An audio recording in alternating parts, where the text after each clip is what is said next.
Donald Trump is set to sweep past 300 electoral college votes as counting continues in the two US states still not called. For more, we're joined by Chief Election Analyst Connell. Hi there, Tom. So two states are not called, but they're set to flip red after being won by Joe Biden in 2020. Yeah, most likely. There's just a little bit of vote to come, which we want to look at before deciding that. Let's have a look at the map, though, and how this election was won. This was 2020, Joe Biden getting 306.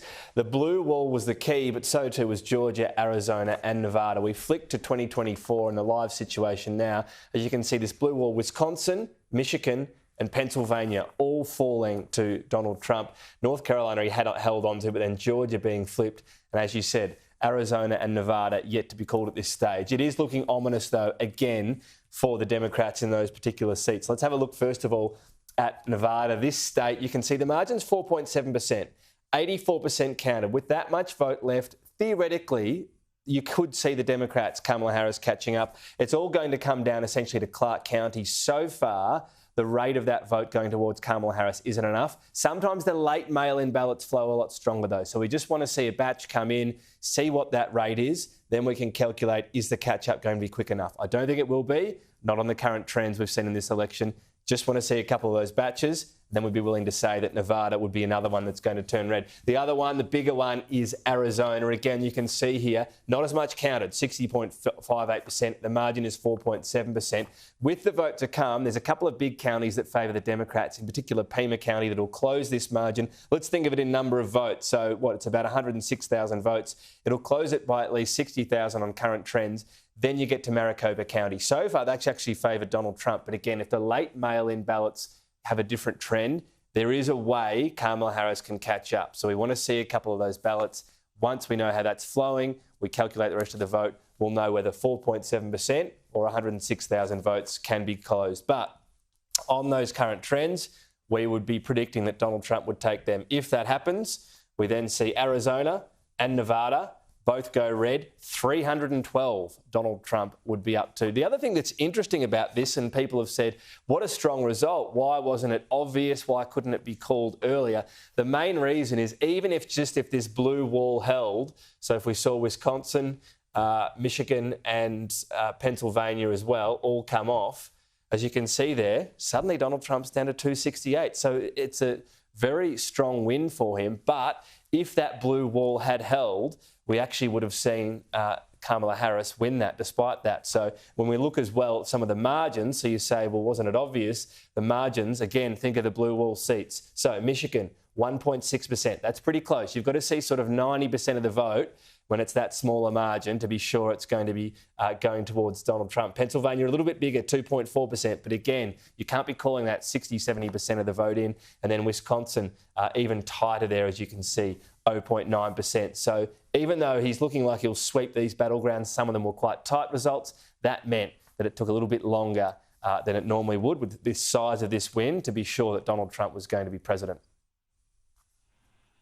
But Tom, the biggest shock in this election is Donald Trump is going to win the national popular vote. How has he done that? Well, it's true, and it's fascinating how that's happened. Let's take a look at the numbers first of all. So 50.9% compared to 47.5%. What I'm interested in as well is the number of votes. Donald Trump, 72 million. Now, last time around, he got 74 million. He's going to get a bit more. There is some vote to come, so I should stress that's going to go a little bit higher. But essentially, he's performing about as well as he did last time. Kamala Harris, 67 million votes. That will tick up. It will, especially with votes from California. But she's not going to bridge the gap of nearly 5 million votes, and she's not going to go much past 70 million. How many votes did Joe Biden get last time? 81 million. So this is clearly where the Democrats have lost this. Turnout. People didn't turn out for them. When we look at the turnout of the election as well, as we can see here, 2020, this huge surge, 66% of people came out. Joe Biden got people voting. Then we see the turnout go down to 57%. That's the key. So it's down 20 million actual people and down 9%. That's a huge drop. And that wasn't Donald Trump suffering. That's Kamala Harris. So we've heard all about these demographics. Clearly, she lost young people. Clearly, she lost part of the Latino vote. Donald Trump might have lost some voters, but made up with some of those demographics. But this is the story here. Turnout down and on the Democratic side exclusively. Where that played out as well was not just the seats that he flipped. Some of them are quite small margins. You're talking about maybe 100,000 people voting differently. But some of the really big areas that are still Democratic but a much smaller margin. Look at this margin in New Jersey. It's 5%. Last time it was 16%. That's a massive difference, and that's a lot of votes different as well. New York, we were never going to talk about flipping New York, but voters have still changed their mind here. 10% is the margin. Last time it was 23% in New York. You can see how many votes up for grabs, 8 million. That's a lot fewer for votes for Kamala Harris there. Another couple, in fact, let's go to the final one, I think, in California. And you say, well, California, again, that's never going to flip, and it's not going to. You can see the margin there is 20. Well, it was 30 last time. 30% was the difference. When you're talking about a state where, 8, 9 million people are voting, that's a huge difference. So make no mistake, turnout is the biggest factor in this election when you see how far it's down and just the votes that Kamala Harris isn't getting last time. She's going to have, I'd say, in the order of 10 million fewer votes compared to Joe Biden last time.